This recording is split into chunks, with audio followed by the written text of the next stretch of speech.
Bonjour et bienvenue. Aujourd'hui, on va décortiquer une thèse assez audacieuse, une thèse qui analyse le nationalisme algérien, mais pas vraiment comme une idéologie, plutôt comme une sorte de condition psychologique. Et selon l'auteur, cette condition mènerait l'état droit vers une crise profonde. Allez, on va voir ensemble comment cet argument est construit. Au fond, tout part d'une question que l'auteur trouve essentielle. Pourquoi toute cette haine ?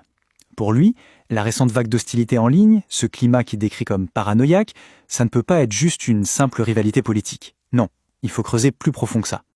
Alors pour appuyer sa thèse, l'auteur commence par identifier ce qu'il appelle des symptômes. Ce sont des indicateurs bien concrets qui, d'après lui, sont les signaux d'une crise bien installée au cœur de l'État algérien. On va regarder le premier de plus près. Premier symptôme donc, l'économie. L'auteur affirme que les dirigeants algériens auraient gonflé artificiellement leur PIB de près de 40%. Pour lui, ce chiffre est juste irréaliste. Il rappelle que même la Chine, au sommet de sa croissance, n'a jamais affiché des chiffres pareils. La question c'est, comment un tel bond serait-il possible ? L'auteur pointe deux mécanismes. D'abord, intégrer le secteur informel dans les calculs. Ensuite, manipuler le taux de change pour renforcer artificiellement le dinar face au dollar. Le résultat, selon cette analyse, c'est une croissance du PIB en dollars qui ne correspond à aucune production réelle supplémentaire. Au final, c'est juste un jeu d'écriture comptable, quoi. Deuxième symptôme avancé par la thèse, la démographie. Et là, l'auteur pointe un truc assez paradoxal. Normalement, quand un pays se développe, la fécondité baisse. Or, en Algérie, c'est l'inverse. Elle est repartie à la hausse, jusqu'à atteindre 3 enfants par femme. Pour l'auteur, c'est un signe clair, un marqueur de régression sociale et économique. Et enfin, le troisième symptôme est diplomatique. La thèse énumère une série de ce qu'elle voit comme des échecs cuisants. Le refus d'intégrer les BRICS, une perte d'influence évidente au Sahel, l'incapacité totale à empêcher la reconnaissance internationale du Sahara marocain. Pour l'auteur, c'est clair, chaque point est une preuve de plus que le régime perd pied sur la scène mondiale. Bon, on a vu les symptômes, maintenant l'auteur passe au diagnostic. Et selon lui, le vrai problème ne se trouve pas dans la gestion d'aujourd'hui. Non, il faut remonter bien plus loin aux fondations même de l'État algérien moderne. Le concept clé ici, c'est ce qu'il appelle les traditions d'État. En gros, c'est toute la culture, la mémoire, l'expérience de gouvernance qu'un État accumule sur des siècles. Et la thèse centrale, elle est là.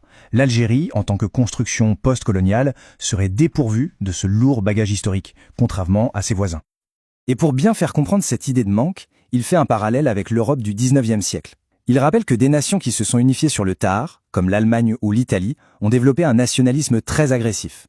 Pourquoi ? Pour compenser leur manque d'histoire commune et souder des peuples divisés. C'est précisément cette dynamique qui, selon lui, serait à l'œuvre en Algérie aujourd'hui.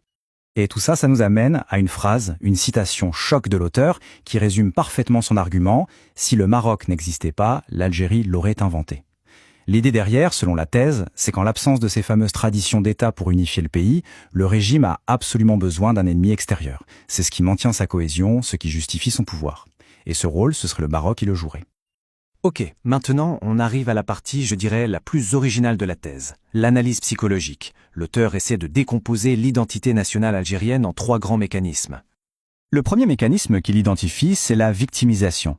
L'idée, c'est que l'identité nationale serait entièrement construite sur un statut de victime perpétuelle, victime de la colonisation, de complots étrangers, etc. D'après l'auteur, cette posture permet de toujours justifier les échecs par des causes externes et de réclamer des droits sans jamais avoir de devoirs, en s'appuyant sur des symboles très forts comme celui du million de martyrs. Et cette posture de victime, selon la thèse, ça alimenterait un deuxième mécanisme, le narcissisme collectif. La logique serait un peu « puisque nous avons tant souffert, nous sommes forcément un peuple exceptionnel, supérieur aux autres ». Et ce narcissisme, explique l'auteur, a besoin d'être validé en permanence et ne supporte aucune critique, perçue immédiatement comme une agression. Et enfin, troisième et dernier mécanisme, l'invention de l'histoire. Pour combler ce que l'auteur perçoit comme un vide historique, l'État s'inventerait un passé mythique, un passé grandiose. L'auteur utilise une image forte, c'est comme un enfant qui ne connaît pas son père et qui s'en invente un héros. De la même manière, l'État s'attribuerait des empires passés ou des inventions pour se construire une légitimité. Alors là, l'auteur insiste sur un point qu'il juge essentiel, la différence entre nationalisme et patriotisme. Le patriotisme, tel qu'il le définit, c'est un amour serein de son pays, une confiance tranquille dans son histoire. Pas besoin de se comparer. Le nationalisme, au contraire, serait agressif, réactif. Il se construit toujours contre un autre. Et dans son analyse, il place l'Algérie du côté du nationalisme et le Maroc du côté du patriotisme. Bon, après ce diagnostic historique et psychologique, quel est le pronostic ? C'est la dernière partie de la thèse, on se penche sur l'avenir du régime algérien tel que l'auteur le voit. L'idée centrale ici, c'est que le régime serait un peu au pied du mur, qu'il n'a plus beaucoup d'options. Les issues, ces soupapes de sécurité qui permettaient d'exporter les tensions internes, seraient en train de se fermer une par une. Le chantage mémoriel avec la France fonctionnerait moins bien, l'influence au Sahel s'effondrerait. La conclusion de la thèse, c'est que les contradictions internes du régime sont sur le point d'imploser. Et pour vraiment marquer les esprits sur ce qu'il décrit comme un immense gâchis, l'auteur utilise une métaphore très forte. D'un côté, le potentiel. Avec ses ressources en gaz, sa population, sa position géostratégique, l'Algérie aurait pu devenir la Norvège de la région. Mais la réalité, selon lui, c'est qu'elle est devenue la tumeur de la région, une source d'instabilité, isolée et en conflit avec tous ses voisins. On termine donc avec cette question finale, une question volontairement provocatrice posée par l'auteur.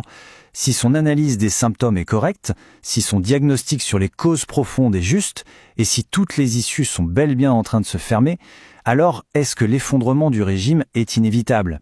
La thèse, bien sûr, laisse la question en suspens, mais elle invite à une réflexion sérieuse sur l'avenir de toute la région.